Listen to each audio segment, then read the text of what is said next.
ஆண்டவராகிய இயேசு கிறிஸ்துவின் நாமத்தில் உங்களை எல்லாரையும் இந்த மோசேயின் பைபிள் ஸ்டடியில் வரவேற்கிறேன். கர்த்தர் நல்லவர்.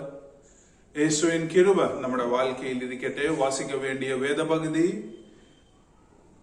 உபாகமம் 33 அத்தியாயம். உபாகமம் 33 அத்தியாயம். உபாகமம் 33 அத்தியாயத்தில் നമ്മൾ பார்த்தால் Moses blesses the tribe. மோசே அந்த கோத்திரத்தை ஆசீர்வாத பெற்ற அந்த காரியம்தான் நமக்கு இங்கே தெரியும். மோசேயின் வாழ்க்கையில் பார்த்தால் அந்த ஆசீர்வாதத்தின் பரம்பரை தான் அவன் கண்டினியூ பண்றது. Moses following the tradition of blessing. ஈசாக்கின் வாழ்க்கையில் பார்த்தால் ஜெனசிஸ் சாப்டர் 27 verse 7, ஆதியாகமம் 27 அத்தியாயம் 7 வசனத்தில் അവന്റെ പുത്രങ്ങളെ അവന്റെ മകനെ അവൻ ആശീർവാദപ്പെട്ടത്. യാക്കോബിൻ வாழ்க்கையில் பார்த்தால் ஆதியாகமம் 49 அத்தியாயம் 1 வசனத்தில் பார்த்தால் யாக்கோபும் அந்த காரியம் தான் செய்கிறது. யோசேப்பின் வாழ்க்கையில் பார்த்தால் யோசேப்பும் கடைசி நாட்களில் அந்த பிள்ளைகளை விழிச்சு அவரை ஆசீர்வாதம் தான் கொடுக்கிறது. ஆசீர்வாதம் கொடுக்கிற ஒரு காரியம். வாழ்க்கையில் கடைசி காலத்தில் பிள்ளைகளை கூப்பிட்டு அவரை ஆசீர்வாதப்படுற ஒரு ஒரு ஒரு ஒரு பரம்பரை தான் பைபிளில் நமக்கு பார்க்க முடியும். இங்கே மோசேயும் அந்த பரம்பரை தான் அவன் கண்டினியூ பண்றது. வாழ்க்கையை பார்த்தால் வாழ்க்கையின் கடைசியில் ஆசீர்வாதம் கொடுக்கணும். அப்படி இருந்தால் வாழ்க்கையில் கடைசி நாள் வரை கர்த்தர் கொடுத்த அந்த ஆசீர்வாதம் நம்ம வாழ்க்கையில் வேணுமா? இங்கே இசாக்கின் வாழ்க்கையில் பார்த்தால், யாக்கோபின் வாழ்க்கையில் பார்த்தால், யோசப்பின் வாழ்க்கையில் பார்த்தால், மோசேயின் வாழ்க்கையில் பார்த்தால் ஆண்டவர் கொடுத்த அந்த ஆசீர்வாதம் வாழ்க்கையில் கடைசி காலம் வரை இருந்தது. அப்படி சொல்லியால் வாழ்க்கையில் கடைசி காலம் எத்தியப்பழும் அவருடைய வாழ்க்கையில் ஒரு சந்திருப்தி இருந்தது. They were satisfied. They had a content life. ரொம்ப திருப்தி அவருடைய வாழ்க்கையில் இருந்தது. ஒரு திருப்தியான வாழ்க்கை அவருடைய வாழ்க்கையாய் மாறியது. எப்படி? ஆண்டவர் அவர் கூட இருந்தது. ஆயுசு பார்த்தால் கடைசி நாட்களில் ஆயது. இனி ஆயுசு கிடையாது. அந்த சூழ்நிலை பார்த்தாலும் அந்த டைமிலும் ஆண்டவரின் சந்தோஷம் அவர் கூட இருந்தது. ஆண்டவரின் நம்பிக்கை அவர் கூட இருந்தது. அதற்காக தான் அந்த சந்தோஷம் உள்ள இருக்கிறது, அந்த நம்பிக்கை உள்ள இருக்கிறது. அதற்காக தான் கடைசி காலத்திலும் அவருடைய வாழ்க்கையில் பார்த்தால் ஆசீர்வாதம் அவருடைய வாழ்க்கையில் இருந்தது. மோசேயின் வாழ்க்கையில் பார்த்தால் ஆசீர்வாதம் இருந்தது. அந்த கோத்திரத்தை எல்லாரையும் கூப்பிட்டு, அந்த கோத்திர தலைவரை கூப்பிட்டு மோசே அவரை ஆசீர்வாதப்படுறது. முதல் ஆசீர்வாதம் அவன் ரூபேனுக்காக தான் கொடுக்கிறது. 6 வசனம், let Reuben live and not die. அப்படி சொல்லியால் கர்த்தரின் ஜீவனின் ஆசீர்வாதம் தான் அவன் ரூபேனுக்கு கொடுக்கிறது.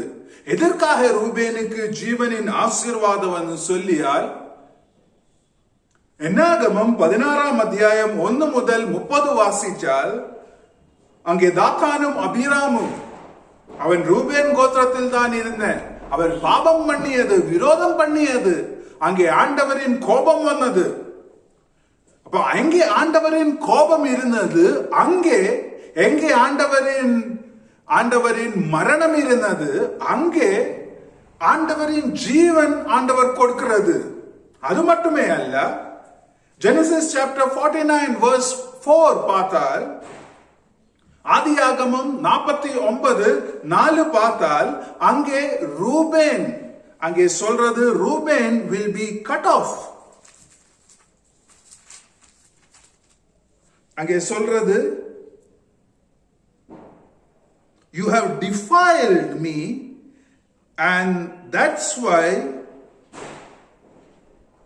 you will be cut off.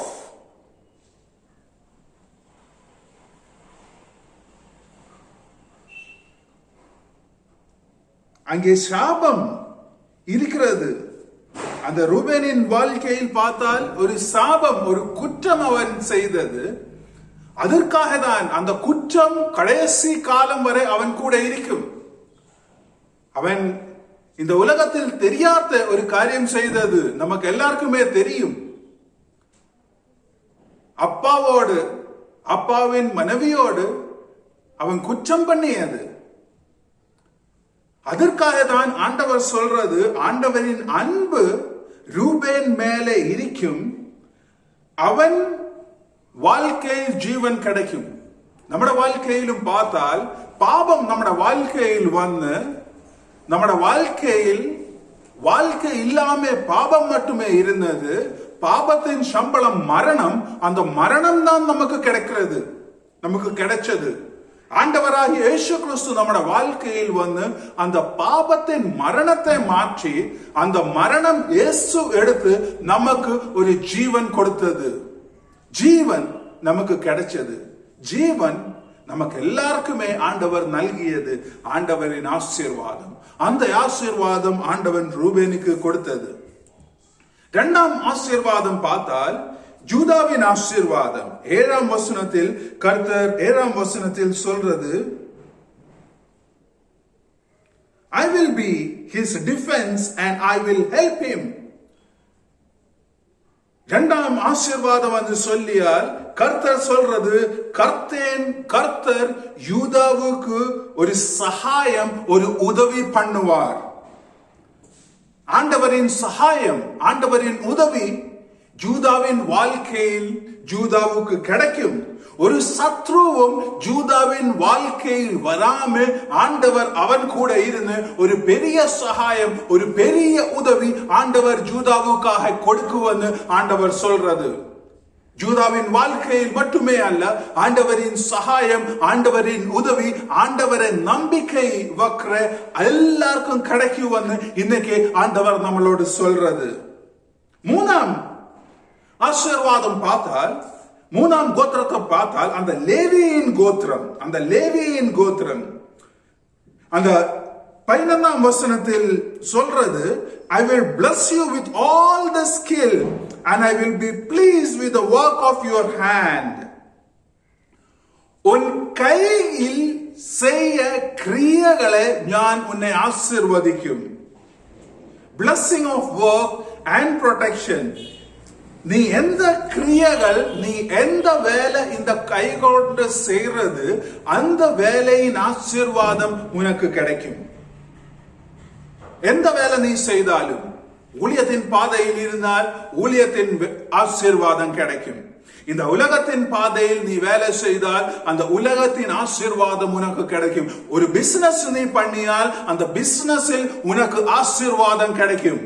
ஆண்டவரின் பிள்ளைகள் ஆண்டவரின் நம்பிக்கையோடு எந்த வேலை செய்கிறது, அங்கே எல்லாமே ஆண்டவரின் ஆசீர்வாதம் ஆண்டவரின் பிள்ளைகள் மேலே இருக்கி வந்து ஆண்டவர் இந்த ஆசீர்வாதத்தோடு நம்மளோடு சொல்றது. அது மட்டுமே அல்ல, ஆண்டவர் சொல்றது, you got Urim and Turim. அப்படி சொல்லியால் ஆண்டவரின் சித்தம் தெரிந்த ஆசீர்வாதம் உனக்கு கிடைக்கும்.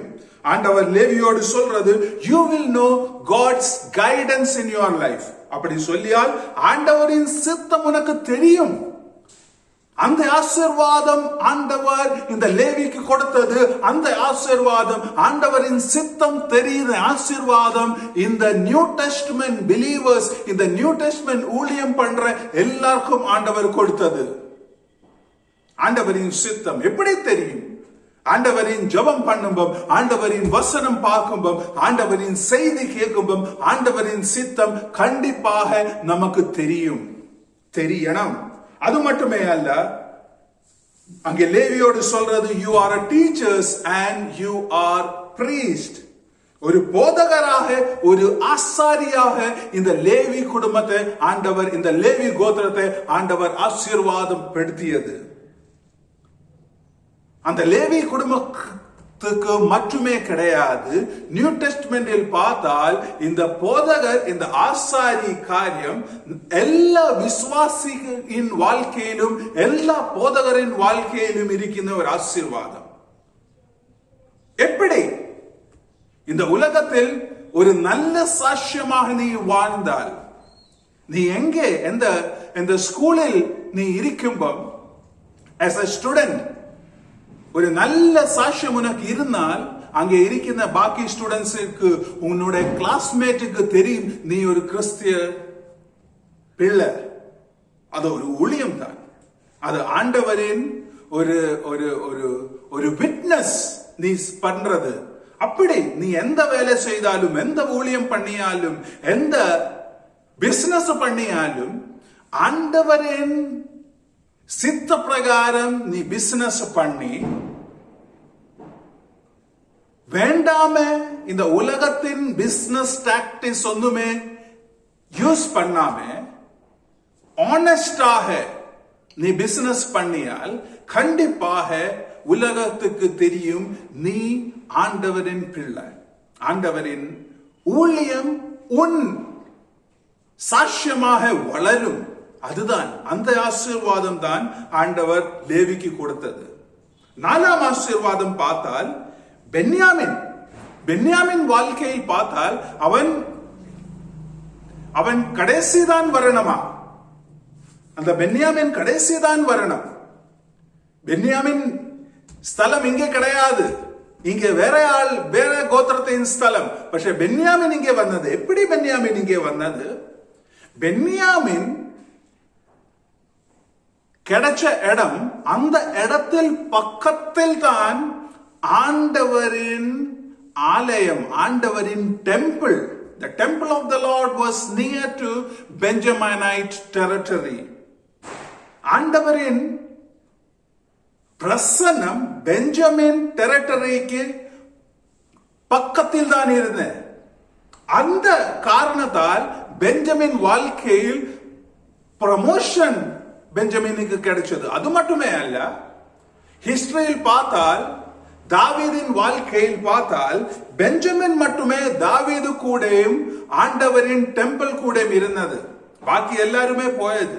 அதற்காக தான் பெஞ்சமின் ஆண்டவருக்காக இருந்தது. பெஞ்சமினின் இடம் ஆண்டவரின் பிரசன்னத்தில், ஆண்டவரின் டெம்பிளில் பக்கத்தில் தான் இருந்த. அதற்காக ஆண்டவரின் ப்ரமோஷன் அவருக்கு கிடைச்சது. நீ ஆண்டவரின் பிரசன்னத்தில் கடந்து வந்து ஆண்டவரின் ஊழியத்தை ரொம்ப அருமையான ரீதியில் பார்த்து, ஆண்டவரின் திருச்சபையில் அடிக்கடி வந்து ஜபம் பண்ணி, ஆண்டவரின் ஆராதனை பண்ணி, ஆண்டவரின் செய்திகளை கேட்டால், கண்டிப்பாக உன் வாழ்க்கையில் ஒரு ப்ரமோஷன் ஆண்டவர் உனக்கு கண்டிப்பாக தருமா. நீ ஆண்டவரின் ஊழியத்தை சப்போர்ட் பண்ணியால், ஆண்டவர் உனக்கு ஒரு சப்போர்ட்டாய் இருக்குமா. அந்த காரியம் தான் 4ஆம் கோத்திரத்தின் ஆசீர்வாதத்தில் நமக்கு தெரிகிறது. 5ஆம் ஆசீர்வாதம், 5ஆம் கோத்திரம் யோசேப்பின் கோத்திரம். அப்படி சொல்லியால் எப்ரேம் கோத்திரம், மனசே கோத்திரம் ரெண்டும் அங்கே இருக்கிறது. 15ஆம் வசனத்தில் ஆண்டவர் சொல்றது, with the choicest gift of ancient mountain and the fruitfulness of everlasting gift. 16ஆம் வசனத்தில் சொல்றது, with the best gift of earth and its fullness. அப்படி சொல்லியால் உன் வாழ்க்கை அநேக கனி உனக்கு கிடைக்கும். ஒரு ஃப்ரூட்ஃபுல்லான வாழ்க்கை உன்னுடைய வாழ்க்கையாய் மாறுமா. 17ஆம் வசனத்தில் சொல்றது, the best gift of the earth. இந்த உலகத்தில் கிடைக்கிற ഏറ്റവും நல்ல ஆசீர்வாதம் ஆண்டவர் யோசேப்பே, எப்ரேமே, மனசே உனக்கு தருமா. ஆண்டவர் சொல்றது, யோசேப்புக்கும் எப்ரேமுக்கும் மனசேக்கும் மட்டுமே அல்ல, இந்த ஆசீர்வாதம் ஆண்டவரே நம்பிக்கை வைக்கிற எல்லாருக்கும் கிடைக்கும்னு ஆண்டவர் இது நம்மளோடு சொல்றது. இந்த நாட்களில் இந்த ஆசீர்வாதத்துக்காக ஆண்டவரோடு, ஆண்டவரே இந்த ஆசீர்வாதம் என் வாழ்க்கையில் கண்டிப்பாக, என் வாழ்க்கையில், என் குடும்பத்தில், என் திருச்சபையில், என் தேசத்தில் கண்டிப்பாக எனக்கு கிடைக்கணும். என் மூலமாக என் தேசத்தில் அநேகருக்கு கிடைக்கணும். அந்த ஜெபம் நம்முடைய வாழ்க்கையில் இருக்கணுமா ஆண்டவர் நம்மளோடு சொல்றது. அதற்கப்புறம் பார்த்தால் 6ஆம் ஆசீர்வாதம் 7ஆம் கோத்திரம் செபுலீன் இஸ்சாக்கர் 19ஆம் வசனத்தில் வசனம் சொல்றது, they will feast on the abundance of the sea and the treasures hidden in the sand. Abundance of, அதிகமாக ஆண்டவரின் ஆசீர்வாதம் அவருடைய வாழ்க்கையில் கிடைக்கும். அதிகமாக, ஒரு குறைவில்லாம ஆண்டவரின் ஆசீர்வாதம் அவருடைய வாழ்க்கையில் கிடைக்கும். அது மட்டுமே அல்ல, சம்பூர்ணமான ஆசீர்வாதம் அவருடைய வாழ்க்கையில் கிடைக்கும். அது மட்டுமே அல்ல, அவருக்கு ட்ரெஷர் கிடைக்கும். போக்ஷிக்கம் அவருடைய வாழ்க்கையில் கிடைக்கும். இன்னும் வரை கிடைக்காத ஆசீர்வாதம் ஆண்டவர் வச்சது. அந்த ஆசீர்வாதம் யாருக்குமே கிடைக்காது இருக்குது. அந்த ஆசீர்வாதம் உனக்கு செபுலூனே, இசாக்காரே உனக்கு கிடைக்கும்னு ஆண்டவர் சொல்றது. அதற்கப்புறம் 8ஆம் கோத்திரம் தான். தானோடு ஆண்டவர் 20ஆம் வசனத்தில் சொல்றது, காத் 8ஆம் காதோடு ஆண்டவர் சொல்றது, you will be like a lion. ஒரு சிங்கம் மாதிரி உன் வாழ்க்கையாய் மாறுமா. அப்படி சொல்லியால், ஒரு சிங்கம் சொல்லியால் ஒரு தலைமை, ஒரு லீடர்ஷிப் உனக்கு கிடைக்குமா. ஒரு நார்மலாக வாழான் ஆண்டவர் உன்னை கூப்பிடவே இல்லை. ஆண்டவர் உன்னை கூப்பிட்டது ஒரு லீடர்ஷிப்புக்காக. மோசேயின் வாழ்க்கையில் பார்த்தால் ஒரு அருமையான லீடர் ஆண்டவர் அவனை ஆக்கி மாற்றியது. மோசே இந்த நேரத்தில் போகிறது, ஒரு ஜோஷுவாவை ஆண்டவர் அங்கே லீடராக்கி போட்டது. ஆண்டவர் சொல்றது, I will be with you. அதற்கப்புறம் 9ஆம் வசனத்தில் ஆண்டவர் தானோடு சொல்றது, ஆண்டவர் 8ஆம் கோத்திரம் காதோடு சொல்லியது, நீ சிங்கம் மாதிரி இருக்குமா. 9ஆம் கோத்திரம் தானோடு ஆண்டவர் சொல்றது, நீ பாலசிம்ஹமாய் இருக்குமா. பாலசிம்ஹம் சொல்லியால் பாலசிம்ஹத்துக்கு எந்தோ தேவை. பாலசிம்ஹத்துக்கு பால் தேவை. அப்ப பாலசிம்ஹத்துக்கு வேணும். அப்படி இருந்தால் அம்மாவுக்கு பால் இருக்கணுமா. அப்படி சொல்லியால் ஒரு அருமையான குடும்பத்தின் ஆசீர்வாதம் அங்கே இருக்கிறது. அது மட்டுமே அல்ல, இந்த தான் இருக்கின்ற இடம் உபாகமம் 33ஆம் அத்தியாயம் 22, 32ஆம் அத்தியாயம் 14 வசனம் பார்த்தால் அங்கே அநேக லைவ் ஸ்டாக், அநேக மிருகங்கள் இருந்தது. அங்கே பசு இருந்தது, அங்கே பெஃபலோஸ் இருந்தது, அங்கே கோட் இருந்தது. அந்த கர்த்தர் சொல்லியது, பாலும் தேனும் ஒழுகுന്ന ஒரு தேசத்துக்கு உன்னை கொண்டு போகும். அந்த பால் இந்த தானுக்கு கிடைச்ச ஒரு ஆசீர்வாதம். காரணம், அவர் இருக்கின்ற இடத்தில் தான் ரொம்ப லைஃப் ஸ்டாக் இருந்தது. அந்த லைஃப் ஸ்டாக்கின் ஆசீர்வாதம் இந்த தானுக்கு கிடைச்சது. நப்தாலியின் 10ஆம் கோத்திரத்தை பார்த்தால், நப்தாலியின் வாழ்க்கை 23ஆம் அத்தியாயத்தை பார்த்தால், the favor of the Lord and the fullness of blessing, கர்த்தாவின் திருப்தியும் ஆண்டவரின் தயவும் உன் வாழ்க்கையில் இருக்குமா. ஆண்டவரின் தயவு, ஆண்டவர் உன் கூட இருக்குமா. the favor of the Lord will be with you. You don't need to worry about anything.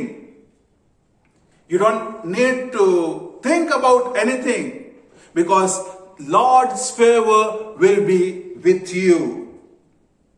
பைனனாம் கோத்திரத்தை பார்த்தால் ஆசேரின் கோத்திரம் 24ஆம் வசனத்தில் சொல்றது, you are the most blessed, you are the most blessed. உனக்குத்தான் பாக்கியம் கிடைச்சது, உனக்குத்தான் பாக்கியம் கிடைச்சது. அது மட்டுமே அல்ல, your feet will be in oil, and let him bath his feet in oil. உன் காலு எண்ணெயில் இருக்கட்டே அப்படி சொல்லியால், உன் கால் எண்ணெயில் இருக்கட்டே அப்படி சொல்லியால், இந்த ஆசேருக்கு கிடைக்கிற அந்த தேசம், அங்கேதான் ஒலிவு மரங்கள் எல்லாமே இருந்தது.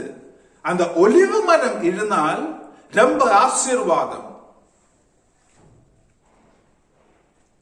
ஆசீர்வாதம், ஹெல்த்தின் ஆசீர்வாதம் அங்கே இருக்கிறது.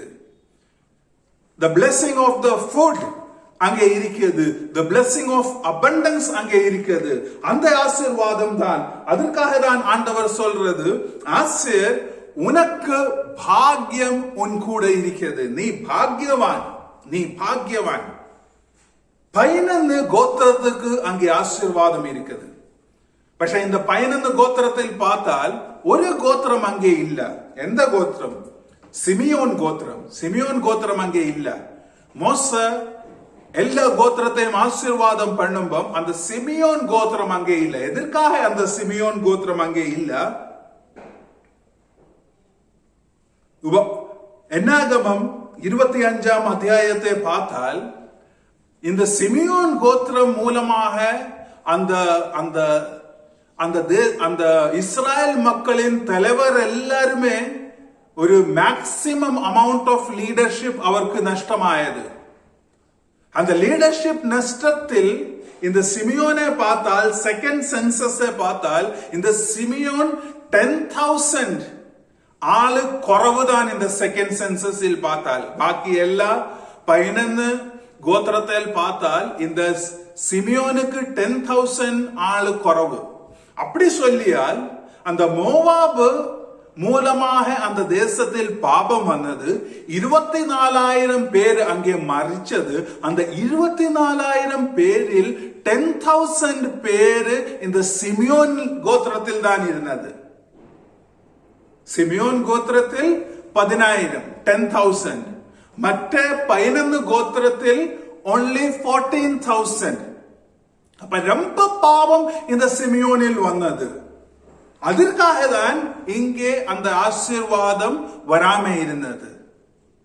அது மட்டுமே அல்ல, செகண்ட் ஆப்ஷன் பார்த்தால், இந்த இஸ்ராயலின் ஹிஸ்டரி பார்த்தால், இந்த சிமியோன் கோத்திரம் இந்த ஜூதா கோத்திரத்தின் கூட, ஜூதா கோத்திரத்தின் அந்த டெரிட்டரிக்கு உள்ளேதான் இருந்தது. ஹிஸ்டரி பார்த்தால், கண்டினியூஸ் ஹிஸ்டரிய பார்த்தால், இந்த ஜூடா கோத்திரம் இந்த சிமியோன் கோத்திரம் அவர் கிளப் ஆயது. அப்ப சிமியோன் எங்கே இல்ல. அப்படி இருந்தாலும் ஜூதாவுக்கு கிடைச்ச ஆசீர்வாதம் சிமியோனுக்கும் இருக்கிறது. அந்த காரியம்தான் ஹிஸ்டரி ஆஃப் இஸ்ராயல் நம்மள பார்த்தால் நமக்கு தெரியும். ஜூதாவுக்கு கிடைச்ச ஆசீர்வாதம், the God will be your help. கர்த்தர் உன் சகாயத்துக்காக உன் கூட இருக்கும். கர்த்தாவின் உதவி உன் வாழ்க்கையில் இருக்கும். 29ஆம் வசனம், என்னாகமம் உபாகமம் 33ஆம் அத்தியாயம் 29ஆம் வசனத்தில் ஆண்டவர் சொல்றது, blessed are you Israel. மோசே ஆண்டவர் மூலமாக பேசுறது.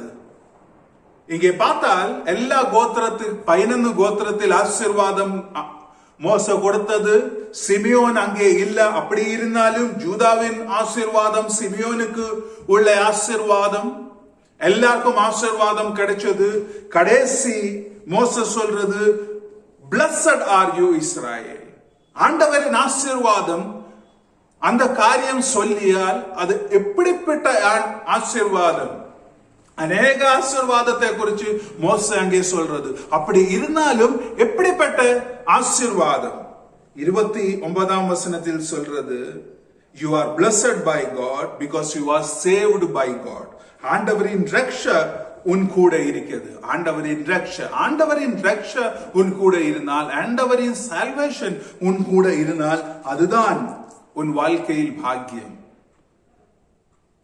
33ஆம் அத்தியாயம் 2ஆம் வசனத்தில் கர்த்தர் சொல்றது, the Lord came from Zion.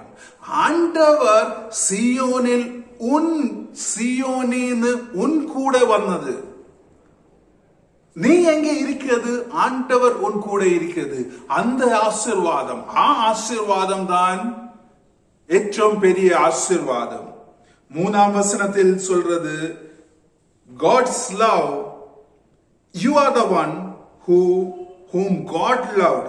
Surely it is you who love the people. ஆண்டவரின் அன்பு உன் கூட இருக்கிறது. அது மட்டுமே அல்ல, and all the holy people, they are in the hand of the Lord. எல்லா அருமையான ஆண்டவரின் பிள்ளைகள் ஆண்டவரின் கையில் தான் இருக்கிறது. இந்த நாட்களில் இந்த ஆசீர்வாதம், 11 விதமான ஆசீர்வாதம் மோசே இஸ்ராயல் மக்களுக்கு கொடுத்தது.